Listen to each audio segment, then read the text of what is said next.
Years later, a urology professor at the University of Utah, this was about 3.5 years ago, heard about this project, and he said, "Oh, I want to count the number of nocturnal erections that men have because they're a leading indicator of man's cardiovascular health. I want to meet with this person." So he's now my chief medical officer.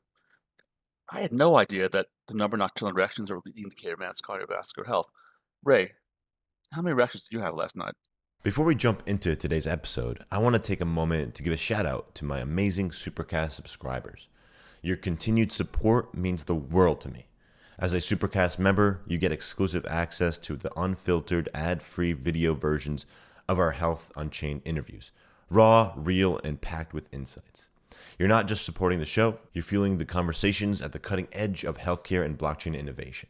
So thank you for being a vital part of this journey. If you're interested in joining, you can learn more about Supercast in the episode description. Hi, I'm your host, Ray Dogum, and welcome to Health Unchained. On this show, I will be speaking with healthcare entrepreneurs, thought leaders, and executives who are using blockchain technologies to revolutionize healthcare. These innovators are building the distributed infrastructure and diverse communities required for a trusted, secure, and decentralized healthcare ecosystem. Enjoy the show. What is blockchain? Was ist Blockchain? What is blockchain? The doctor will see you now. Remember, the Health Unchained podcast is for informational and entertainment purposes only, and we are not providing any sort of legal, financial, or medical advice. Please do your own research and due diligence before making any important decisions related to these matters. And now, please enjoy episode 130 of Health Unchained. Welcome to Health Unchained. Joining me today is Dr. Elliot Justin, founder and CEO of MyFirmTech, a company pioneering smart wearables designed specifically for sexual health. With a background as an emergency physician and a passion for innovation, Elliot is on a mission to remove the stigma around erectile dysfunction and empower men to take control of their health with real data and insights. We'll talk about what it means to handle deeply personal health data responsibly, how FirmTech is challenging taboos in men's health, and why the future of personalized care may start with data collected in the most intimate moments. Dr. Justin, how are you doing today? Great, thanks for the opportunity. Yeah, no, thank you for joining here on the show. I think this conversation is going to be really interesting. I haven't had anyone in this space before, so I'm eager to learn more about this. Well, there's almost no one else in this space. I thought, we have world's first technology, and there's only one other company in the world that's doing anything like it. Yeah, maybe we can get started with, first of all, your background. You were an emergency physician. What sort of led you to building a FirmTech? Well, background, I'm an emergency medicine physician and had several companies in that space. I can assure you, as every guy probably knows, short of a heart attack or a stroke, no emergency is alarming to a man as much as a limp dick, especially if it happens more than 2 or 3 nights in a row.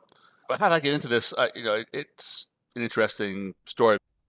It goes back to my attempt to neuromodulate human sexuality. So by neuromodulation, we mean like something like cardiac pacemaking. That's the form of neuromodulation most people are familiar with, which basically places an electrode in the atrium of the heart to control it externally, with a pack under the skin or externally.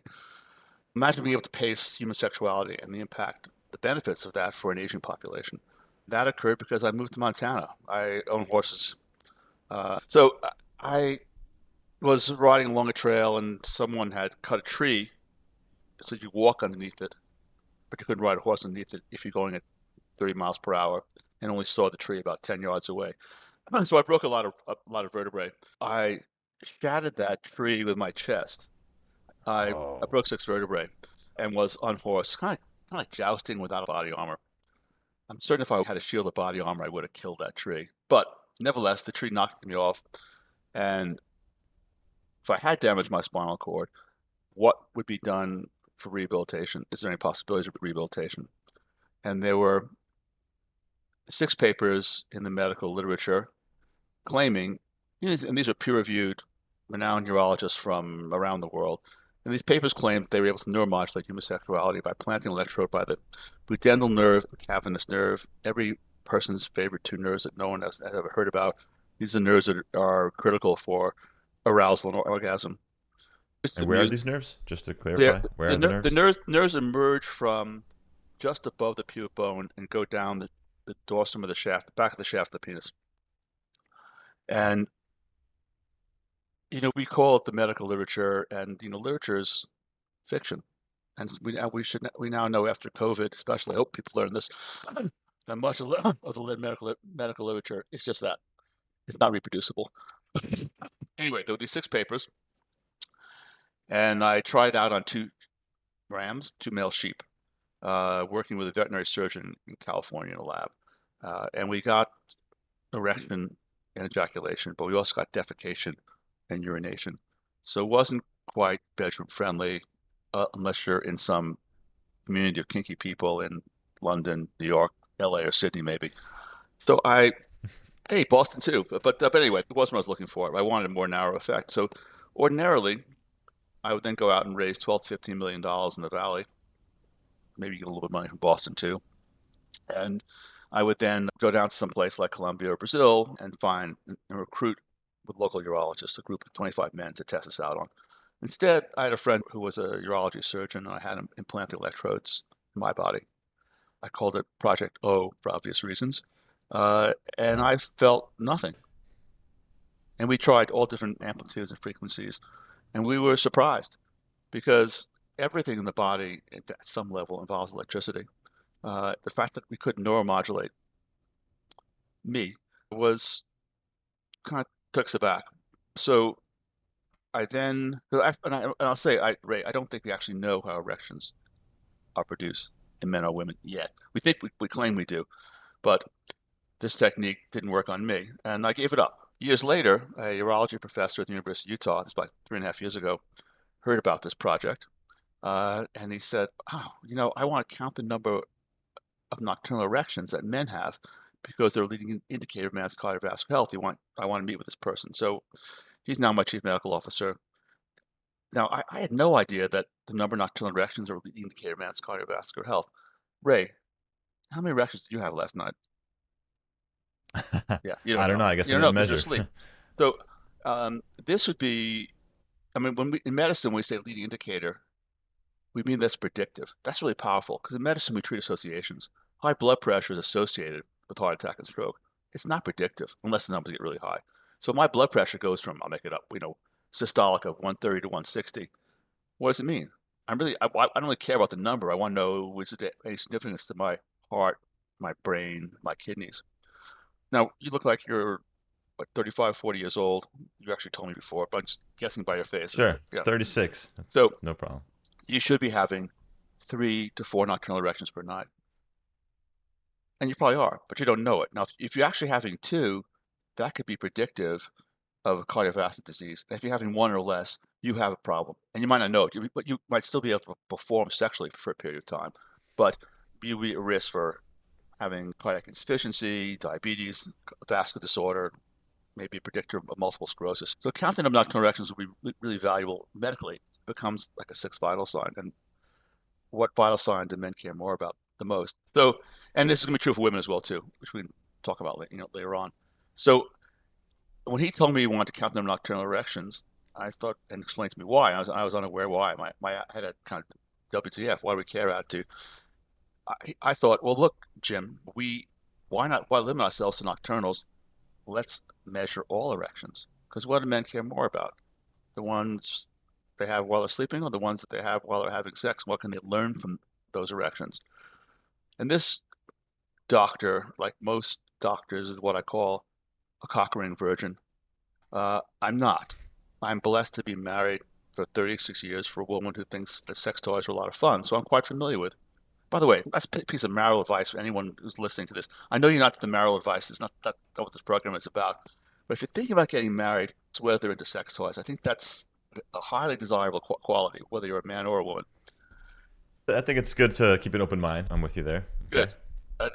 I told him, well, let's do it this way. Let's embed sensors into a cock ring. Why am I using the phrase cock ring? Do you?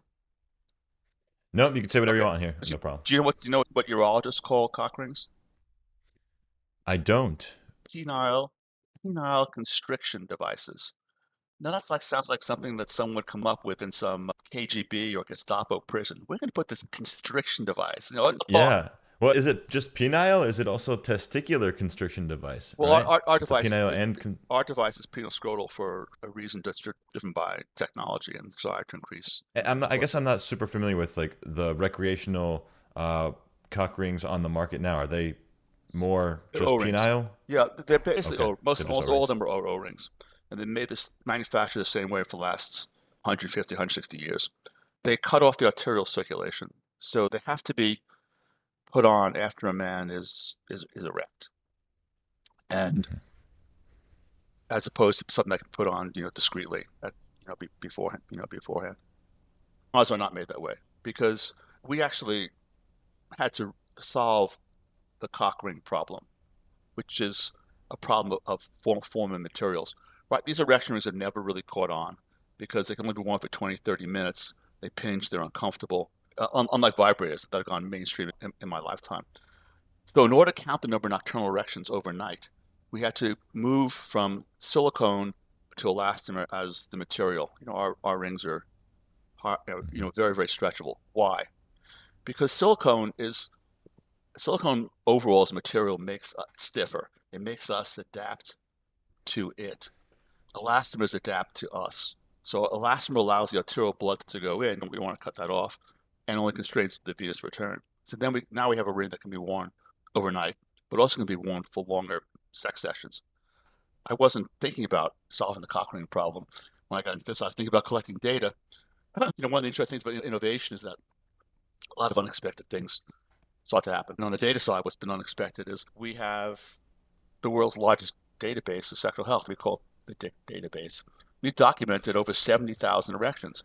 The current standard of care in the treatment of erectile dysfunction, a term I hate, and I'll explain why later on.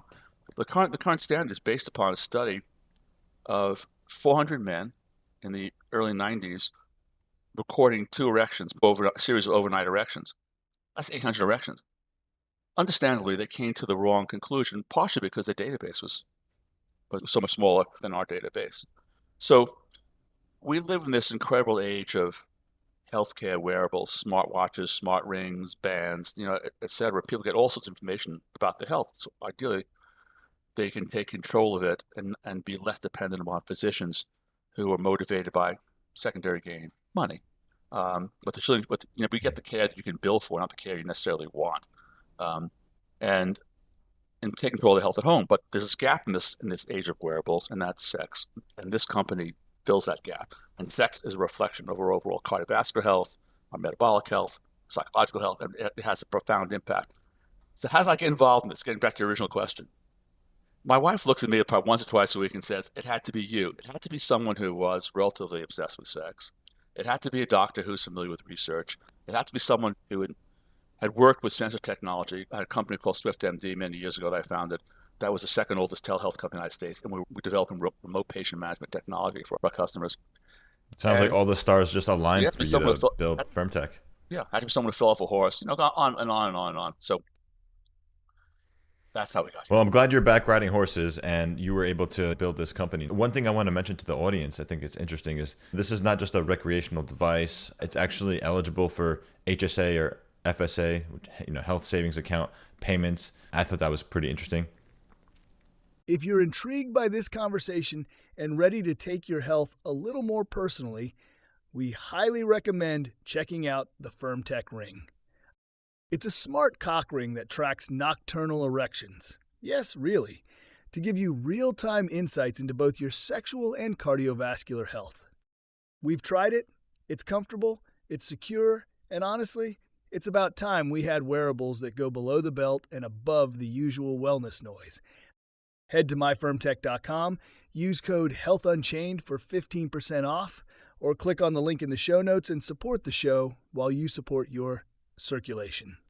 Because real data makes a difference. And this is Health Tech with Balls. And now let's get back to the conversation with our host, Ray Dogum, and guest, Dr. Elliot Justin. Yeah, I believe this will become a standard for care. Right now, if a man even as young as you, or certainly a man as old as me, I'm 72 years old, if I went to my doctor for a physical or had a complaint, here's a scenario. I noticed that my pulse is irregular after exercise. I went to my doctor, or you, man, your age, and said, hey, my pulse is irregular. And the doctor said, hey, Ray, that's interesting. Take this pill, come back in 3 months. You think, what the fuck? You got an electrocardiogram machine here in your office? You got a blood pressure cuff? You got to take some blood tests about how my lipoproteins, what are my electrolytes doing? But that's where we are until this with sexual health. A man goes to a doctor anywhere in the world right now, aside of an academic institution that's doing research. A man goes to a doctor and says, I'm concerned about my sexual health, or I like my sexual health where it is right now. What can I do to keep it this way? They, one, receive very banal advice like, hey, don't smoke cigarettes or cigars, or don't drink too much, and, exercise. Avoid processed foods. Well, that's not going to make your dick harder forever. You want to know. It helps, though. It helps, right? It Those helps. So things no, a little bit. hey, I'm all for fitness, and I'm fit. Hmm. But without data, you know nothing. We're all on the road, Ray, from fitness to dysfunction. All of us are on that road. We'd like to know, where are we on that road? And if we have a problem, we'd like to reverse course. If we have a problem that hasn't become obvious yet, we'd like to know about it. We'd like to see the yellow flashing light before it goes red.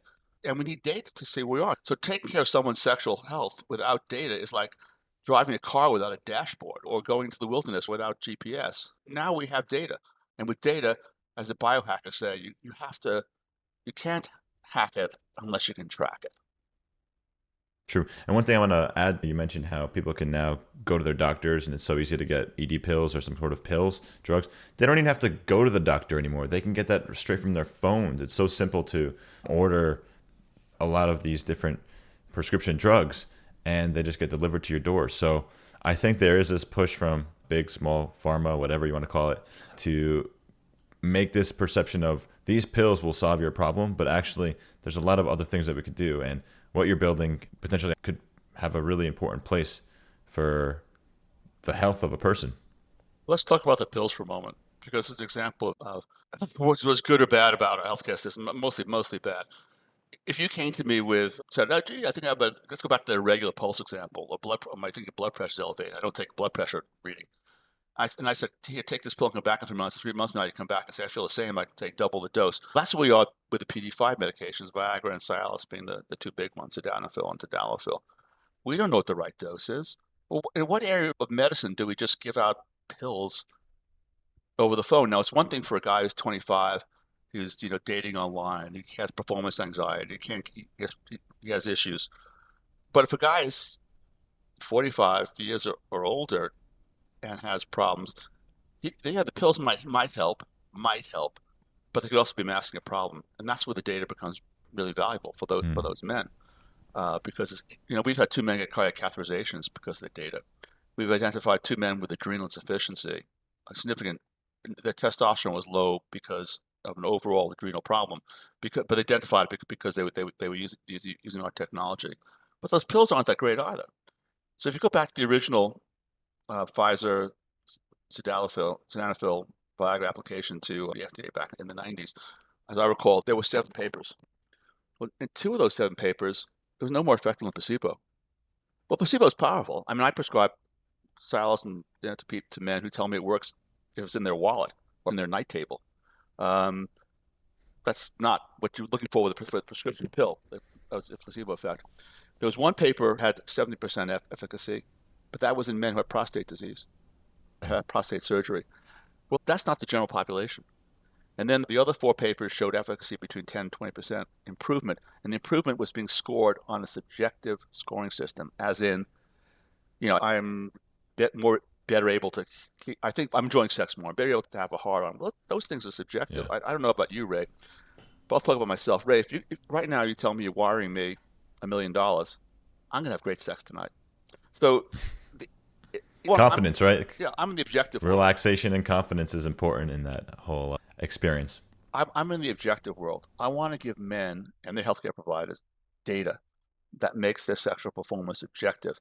And with that data, they can then measure the impact of, know where they are, and they can then measure the impact of any proposed interventions, supplements, pills, pelvic floor exercises, testosterone replacement therapy, shockwave therapy, the impact of diabetes or hypertension, or we doctors, like, some of the ways we're assholes about the sex area of sex, we prescribe medications that kill guys' erections, antihypertensives, SRI antidepressants, flow medications for prostate disease, and we never ask about people's sexual health. We don't. Most of the cases, people don't even warn people about the sexual side effects of medications because we don't put enough emphasis on something that's so important to people, which is their love life. I appreciate that. That's a good point. Elliot, quick question. Trying to understand how the device actually collects data. What is it measuring? Is it just it can detect the stretch, or is there some sort of, how does it know? There are two sensors built into it. That little button there is a pressure sensor. Okay. And inside the hook, there's a strain gauge. Okay. So it feels the pull on the You got it. the hook. You don't mind if I illustrate, do you?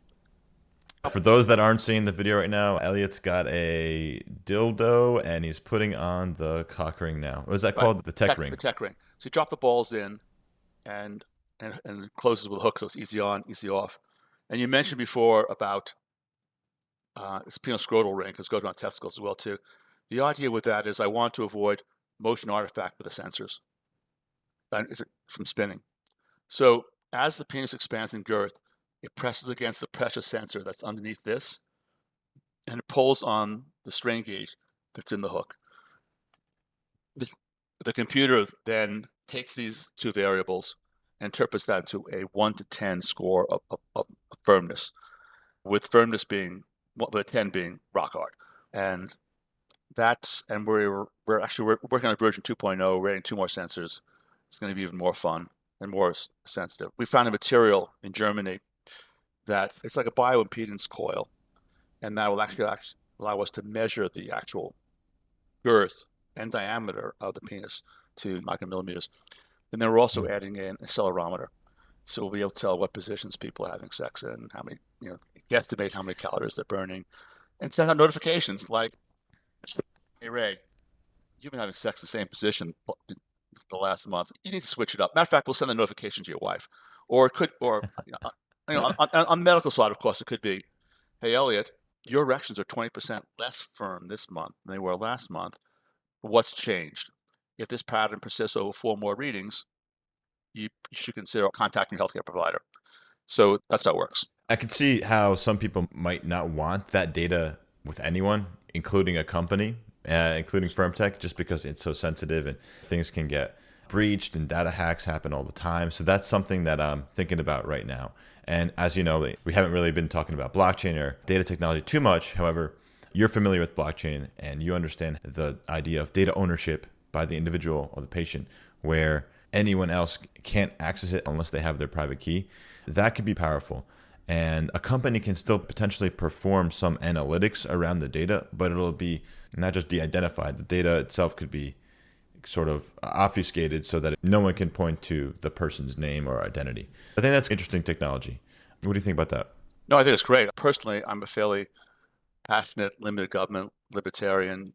I was frankly appalled during COVID at the violation of privacy over injections and COVID status. I thought that was a gross violation of our rights as an American. Currently, we're cybersecure compliant and has vulnerabilities. The data goes to the cloud. When the device is on your body, the Bluetooth is off, which was a regulatory requirement because of concern with radiation. Although that, this thing that we often have in our pocket has like 20,000 times as much radiation as this little thing. But the Bluetooth, so we can't live stream it. You can stream it after you finish a session. Right. It collects data on the device itself locally, and then after the session's over or after you wake up, potentially you can pair it and then share. The data gets transferred over to the cloud. You stop the recording, it goes to the cloud. When it goes to the cloud, your data is anonymized, so we can use the data for research purposes.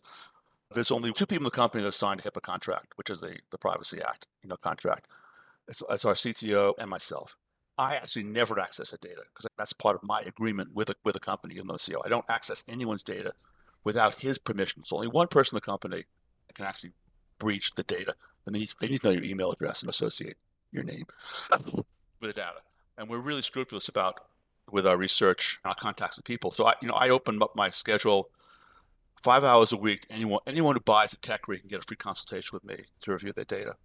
I seek written permission, email permission from anyone before that's done. So that said, anything can be hacked. So we're on, Yeah. we use Amazon Web Services. They have a cybersecure healthcare branch. It's the same system used by many hospitals and larger doctor practices, especially. It's managing our own server would be more money. No one's doing that anymore, Yeah. So for sure. And then it's probably less safe if you manage it yourself as well. I'm with you there. It sounds like you're definitely complying with the latest HIPAA compliance. Sorry, you had something to say? Yeah, I want to talk about phase 2, but go ahead. Finish what you're saying. I was just saying that the move towards potentially a decentralized version of the cloud where the data itself, even that one person at your company wouldn't be able to access it, you could see how that could potentially become a reality in the future. We want that to become a reality. So fantastic. Yeah. So that's so we are, when we come out with version 2.0, which we should be testing Q3, and certainly will be commercially available Q1 next year, if not late Q4 this year. Blockchain is part of our patent application. It's great to hear. My goal is to have that in place by Q2 of 26. We're a small company with limited resources, but as far as this business plan goes, we want to offer that as an option. Now, we sold 17,000 devices. I hope that by this time next year, it'll be probably triple that in terms of number of devices. And as the volume grows and as we make money, we will be able to afford more controlling the data differently than the way we currently control it. Yeah, and I would say to anyone listening right now, there's plenty of blockchain enthusiasts or even founders on this show and who are potentially listening now. So if you're interested in partnering with Elliot, I think that'd be a great idea to reach out to him. I'll make sure to include any contact information in the show notes. Yeah, no, I think it'd be really a great collaboration. We are not expecting hospitals or providers to really roll out the blockchain for their patients. It's going to be a partnership with infrastructure companies that are able to do this for the community, the society, essentially. There's no financial incentive for it. For the hospitals and physicians to do this, or insurance companies, there's a big change. Yeah, it's going to have to be something that since there's no reimbursement for it, it's not like the government's going to tell an insurance company, hey, we'll pay you more money if you go blockchain. It's going to have to come from people, practically like me, who feel it's the right thing to do. Can you share some of the feedback from other clinicians who are familiar with your product, and what are they saying? Well, the clinicians love it because it gives them data. We have 7 published papers, independent research papers utilizing our technology.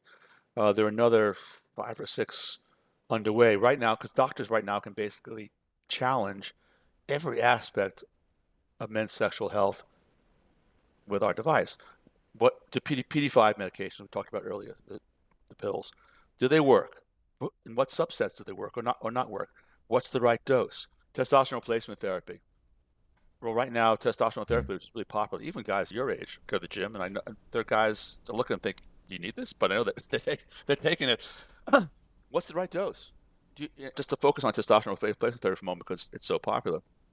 Right now, you go to a doctor and you tell them, especially a man my age, I am interested in testosterone, and it's also subjective. It's not objective, and it's all general. One of the mistakes that we doctors make regularly is we generalize as opposed to personalize. And the great thing about a wearable is that it's your data. It's objective, it's actionable, and it's your data. It could be that one guy responds to testosterone at a certain dose, and another guy who seems very much the same doesn't respond to that dose. What do we doctors do in the world of high blood pressure or cardiac arrhythmias?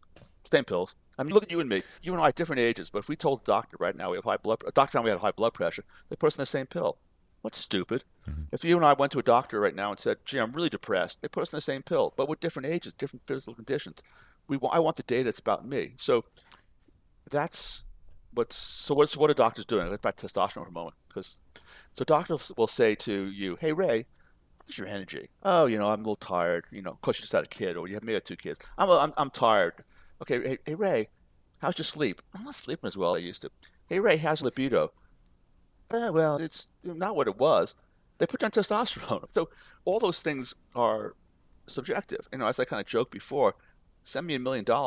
I'm sleeping better, got more energy, and my libido is going to be great. So I want to focus on what's objective. So when it comes to testosterone replacement therapy, all a man has to do is get a tape measure.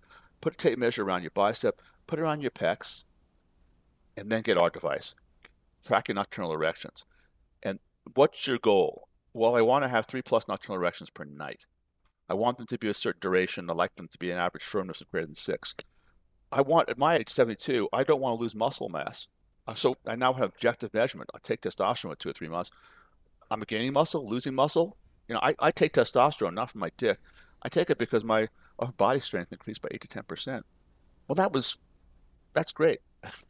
And so it's objective. During shockwave therapy or any therapy related to sexual health, the device becomes a way of objectively measuring for that individual. Do I need this? What's the right dose? You mentioned shockwave therapy. What are you referring to exactly there? Shockwave therapy for erectile dysfunction is a huge business, cash business, not covered by insurance. And the notion is that shockwaves, like it used to break up kidney stones, can be used to break up microcalcifications in the arterioles, the little arteries, or the arteries that put blood into the penis. Mm. And it's cash. And the average, and it's, I mean, in Europe it's less expensive, about $6,000 for it. It's about $500 to $1,000 for a treatment. In the United States, it's often double that, about like $1,000 to $2,000 for a treatment. And the usual cost of therapy Wow. is 10 to 12 treatments. Well, what if you're better after Wow. 3 treatments? Well, what if you don't need it? So using our technology, what men are doing, and there are doctors who are doing this as well too, doctors who have integrity and don't just want money.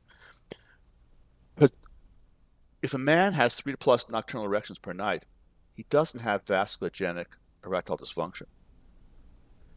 He might get placebo benefit, but he's being ripped off if he goes ahead with it.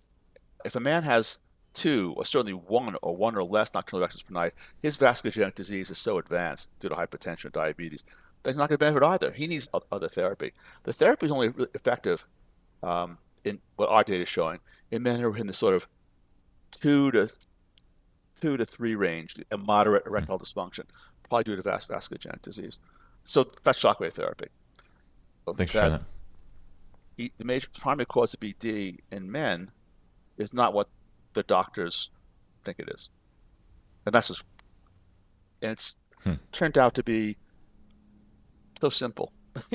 Often things in medicine or technology, when you look, especially mechanical engineering technology, you look at them afterwards, you think, well, how come no one thought about that for so long? So I'll focus just a second. Look at wheels on suitcases. It's actually new. I mean, it's in your whole lifetime, but up until the 80s, we were still dragging around bags. Carrying him around. The wheelbarrow was invented, like 12,000 BC? But the wheel, the concept of a wheel. And you look at that type of thing and think, what the fuck? Couldn't no one thought of this? What took so long? So let's talk about erectile dysfunction specifically and what the doctors got wrong. So the doctor, and got wrong, I think, with good intentions. But of course, then money gets into it and starts reinforcing the issue. The bad decisions. So the academic urologists who set the standard for how to treat people, because they do the research, they see the sickest people in their offices, in their clinical practices. And these are guys who can't attain an erection. So I like to break down erectile dysfunction into 2 large categories. There are men who can't attain an erection, and that's, say, 10 to 12% of men. A man who can't attain an erection or struggles to attain an erection, that man usually has significant cardiovascular disease. They've got angina, they've had a heart attack, they had a stroke, they're diabetic, their blood pressure's out of control. They might have a neurological problem as well. Those guys need to see a doctor.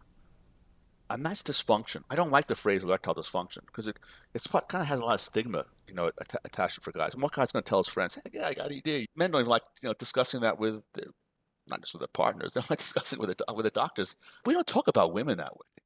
When was the last time we talked about female dysfunction? We would be considered to be sexist if we mentioned it. But women have even more sexual issues, slightly more sexual issues than men do. A guy who can't attain an erection, that's dysfunction. A man who attains an erection and then loses it, it could be for a whole variety of reasons. Performance anxiety, lack of sleep, alcohol, recreational drugs, medication side effects, diseases, or an interaction of these various factors. But if he can attain an erection, he's getting blood into his penis. The challenge becomes, how do I keep it there? So regardless of the cause is, because every erection ends in blood in a venous leak, so to speak. Doctors call it. I call it the fading erection due to aging. Every erection ends in blood leaving the penis. Well, hopefully, right? At the end of it, you don't want to have it full forever. Well, the doctors, it's pretty obvious that the incidence of erectile dysfunction goes up 10% per decade after age 45, 50.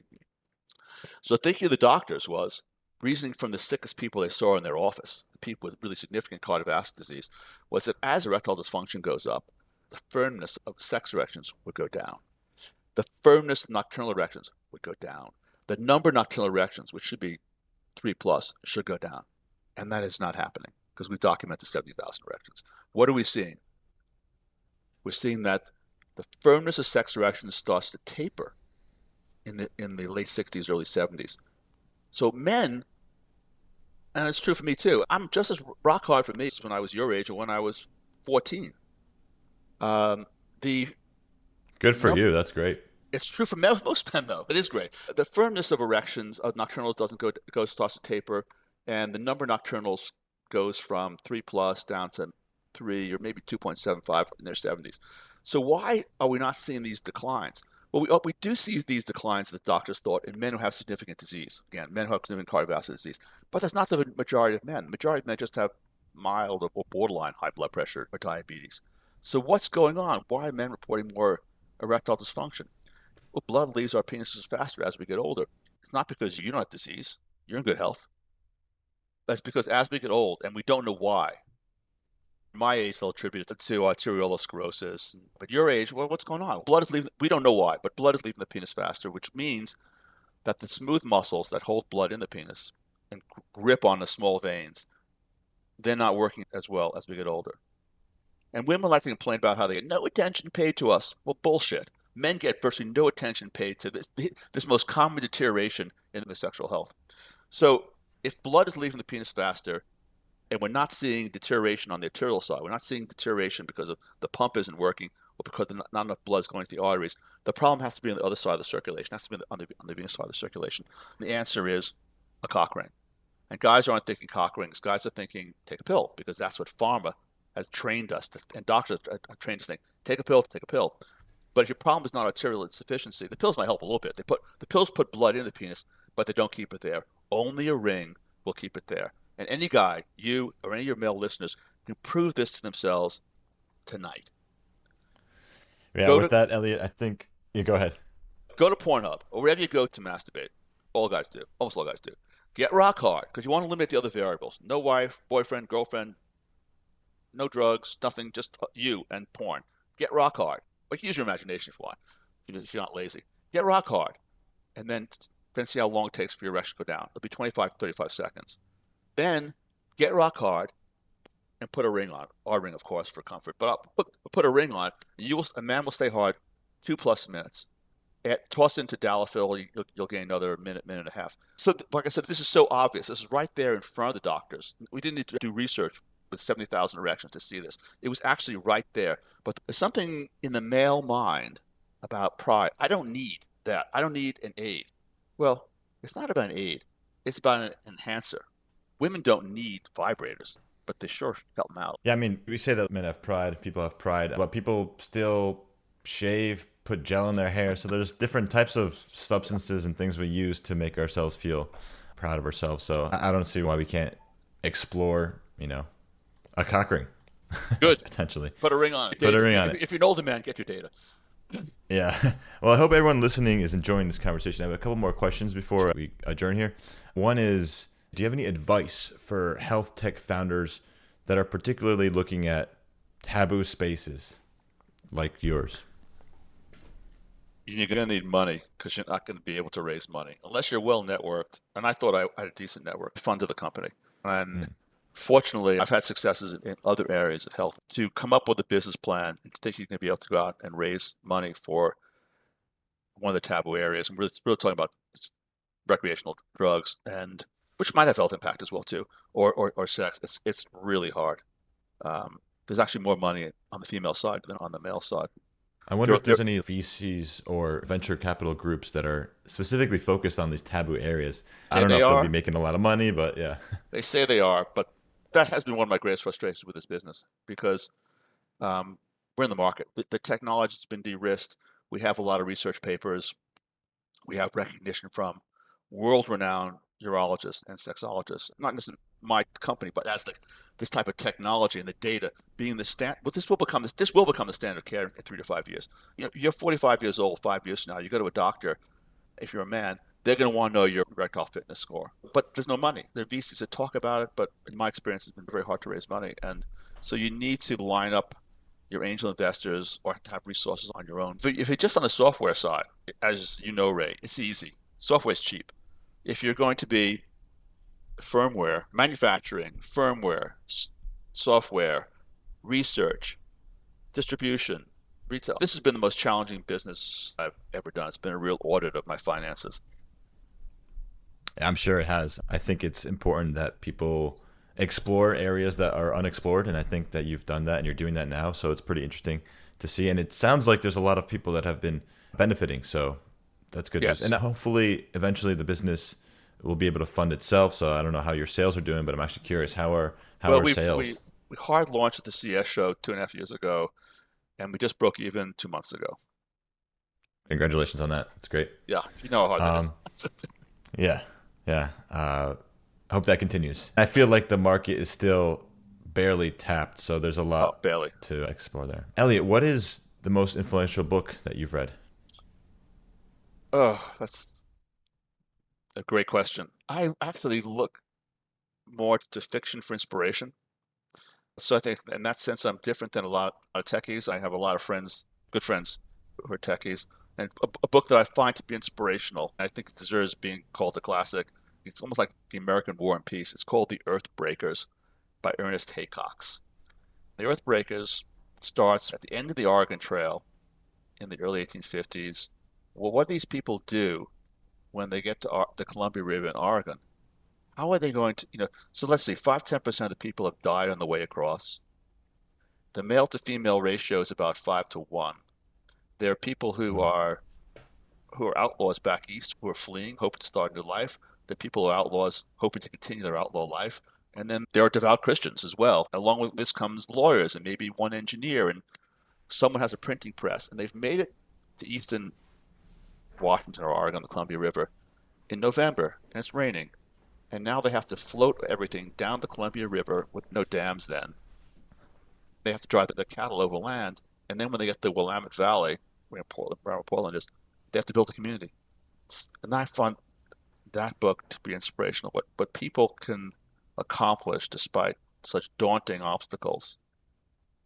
And not just obstacles that are due to nature or material or due to people's bad behavior, but obstacles also involve people's good behavior. Because as in any successful novel, you have overlapping love triangles, and you have people making the wrong choices when it comes to their partners and having to live with the consequence of that. So the book is called The Earthbreakers by Ernest Haycox, and that's probably the best novel I've read in the last 2 or 3 years. I appreciate that. I'll make sure to include it in the show notes as well for everyone to check out. Dr. Elliot Justin, thank you so much for your time. Is there anything else you want to share before we end here? You now have the ability to harness technology to figure out your sexual health.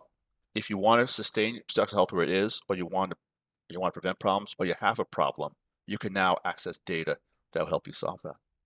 And for every man out there, if you want to perform better, whether you have ED or don't have ED, put a ring on it. Put a ring on it. You heard that, folks. Well, we hope today's conversation turned you on and perhaps inspired you to think critically about the future of health innovation and the role we can all play in building systems that prioritize trust, transparency, and efficiency.